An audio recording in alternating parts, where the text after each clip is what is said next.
আসসালামু আলাইকুম দর্শক, আমি আপনাদেরকে আজকে একটা গল্প বলতে যাচ্ছি। সেটা হচ্ছে জ্ঞান পাপী কিভাবে চিনবেন। এক গ্রামে একটা স্কুল ছিল। সেই স্কুলের একজন খুব সুন্দর, একজন ভালো মনের মানুষ শিক্ষক হিসেবে ছিলেন। তাকে স্টুডেন্টের পিতামাতা, গ্রামের প্রতিটা মানুষ তাকে পছন্দ করত। কিন্তু সেই গ্রামে হঠাৎ একদিন আবির্ভূত হলো একজন ব্যক্তি, যার হচ্ছে মানে শিক্ষিত মানুষ, কিন্তু তলে তলে আর কি কি বলে কথাটা, মানে ধ্রুবিসন্ধি মানে মূলক মানে একজন ব্যক্তি। তো সেই ব্যক্তি ওই গ্রামে এসে ওই স্কুল মাস্টারের জনপ্রিয়তা দেখে হিংসাত্মক হয়ে সে চাইলো যে ওই ব্যক্তিকে সে হেয় প্রতিপন্ন করবে। যেই কথা সেই কাজ। সে গ্রামের মানুষের সবাইকে আস্তে আস্তে বোঝানোর চেষ্টা করলো যে মাস্টার মশাই, উনি কিন্তু পড়ালেখা জানে না। এর কাছে পড়ালেখা করলে আপনার বাচ্চারা ভালো কিছু শিখবে না।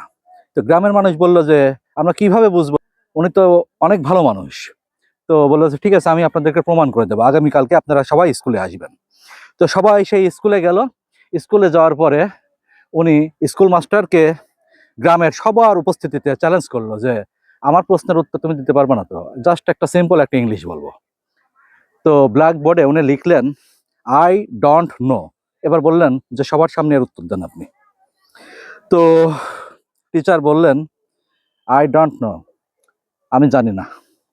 তো এই কথা শুনে সঙ্গে সঙ্গে ওই জ্ঞান পাপী ব্যক্তি বলে উঠলো, এই যে দেখেন, একটা সিম্পল ইংলিশ, কিন্তু উনি বলল উনি জানেন না। তাহলে এরকম একজন টিচারের কাছে আপনার বাচ্চারা কি শিখবে? তো আমাদের সমাজে এই ধরনের মানুষ কিন্তু এখন অনেক বেশি।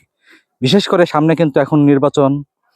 এই সময়কে সামনে রেখে এই ধরনের শিক্ষিত কিন্তু জ্ঞান পাপী সে কিন্তু একজন মানুষকে হেয় প্রতিপন্ন করলো তার দ্রবিসন্ধিমূলক একটা প্রশ্নের মাধ্যমে।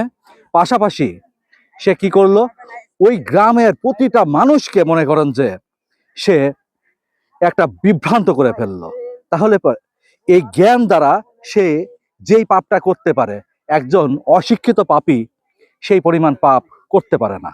তো এই ধরনের জ্ঞান পাপী ব্যক্তিদের থেকে সাবধান থাকতে হবে। Be careful. সামনে ইলেকশন, আপনাদের একটা ভোট কিন্তু অনেক মূল্যবান। নির্বাচনে অবশ্যই হ্যাঁ ভোট দিবেন এবং পাশাপাশি আপনার পছন্দ যেটা, যোগ্য প্রার্থী দেখে নির্বাচিত করবেন। ধন্যবাদ সবাইকে।